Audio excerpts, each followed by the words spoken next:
Du Congo est déchiré par une guerre. Kinshasa accuse les Rwandais de soutenir en sous-main les rebelles du M23. Et la France, hier, Emmanuel Macron a clairement pris position. Le président s'est adressé à Paul Kagame, extrait de la conférence de presse à l'Élysée. Nous n'avons aucune difficulté à pointer les responsabilités. Je vais le dire avec la plus grande clarté possible. La France condamne fermement l'action de tous les groupes armés, et particulièrement l'offensive du M23, qui doit cesser les combats et se retirer de l'ensemble des territoires qu'il occupe. Tous les groupes armés, je dis bien tous, doivent être désarmés progressivement, démobilisés. Le Rwanda, je l'ai redit au président Kagame dans un échange récent, doit cesser son soutien au M23 et retirer ses forces du territoire congolais. Mais ce qui a le plus retenu mon attention, c'est l'engagement encore plus grand de la France aux côtés du peuple congolais, surtout dans ce que nous subissons des opérateurs économiques français, dans tout ce qu'il y a comme opportunité à saisir en République démocratique du Congo.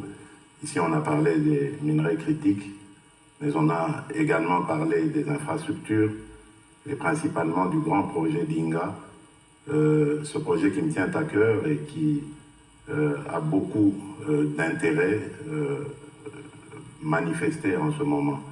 Et la France doit être aux premières loges pour nous accompagner dans la réalisation de ce projet. Je crois que nous avons eu une très très belle discussion. Et moi, de mon côté, je peux dire que j'ai eu un excellent séjour. Avant de rencontrer le président Macron, j'ai rencontré plusieurs représentants de la classe politique française, des institutions françaises, et ça s'est très très bien passé au Sénat, à l'Assemblée nationale, et ce matin au ministère de la Défense.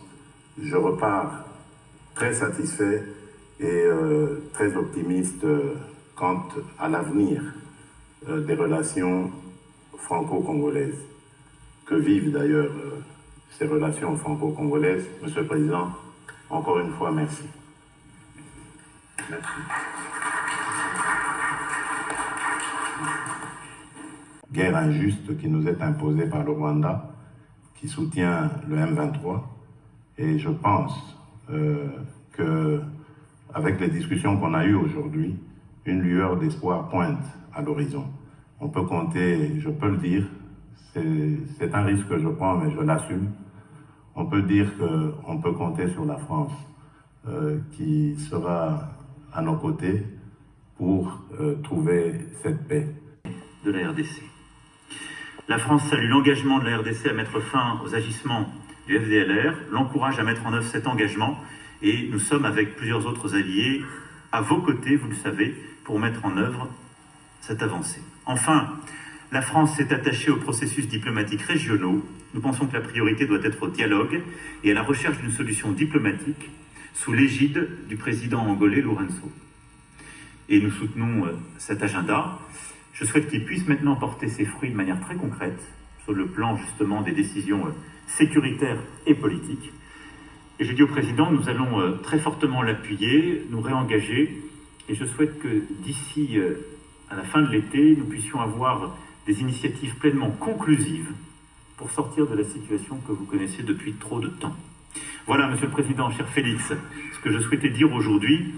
Je tiens une nouvelle fois à saluer votre présence, qui est celle d'un ami, du président du plus grand pays francophone au monde, mais aussi du président d'un grand pays d'Afrique où se jouent beaucoup des questions sécuritaires, mais aussi beaucoup des questions de développement économique, naturel, et que nous accompagnons et accompagnerons dans la durée. Vous pouvez compter sur la détermination de la France. Merci beaucoup, Président. Merci beaucoup, Monsieur le Président, cher Emmanuel. Merci d'abord pour l'accueil qui me rend un peu jaloux, parce que à Kinshasa, on n'avait pas fait pareil.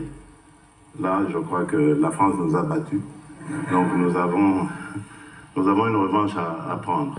Cordialement, à nouveau invité en République démocratique du Congo, cher ami. Merci également. Je crois que le président a tout dit. Je ne vais pas revenir sur les détails de nos discussions. Mais ce qui a le plus retenu mon attention, c'est l'engagement encore plus grand de la France aux côtés du peuple congolais, surtout dans ce que nous subissons comme guerre injuste qui nous est imposée par le Rwanda, qui soutient le M23. Et je pense qu'avec les discussions qu'on a eues aujourd'hui, une lueur d'espoir pointe à l'horizon. On peut compter, je peux le dire, c'est un risque que je prends, mais je l'assume. On peut dire qu'on peut compter sur la France qui sera à nos côtés pour trouver cette paix. Parce que de la paix dépendra maintenant beaucoup d'autres choses, notamment le développement par l'investissement des opérateurs économiques français dans tout ce qu'il y a comme opportunité à saisir en République démocratique du Congo.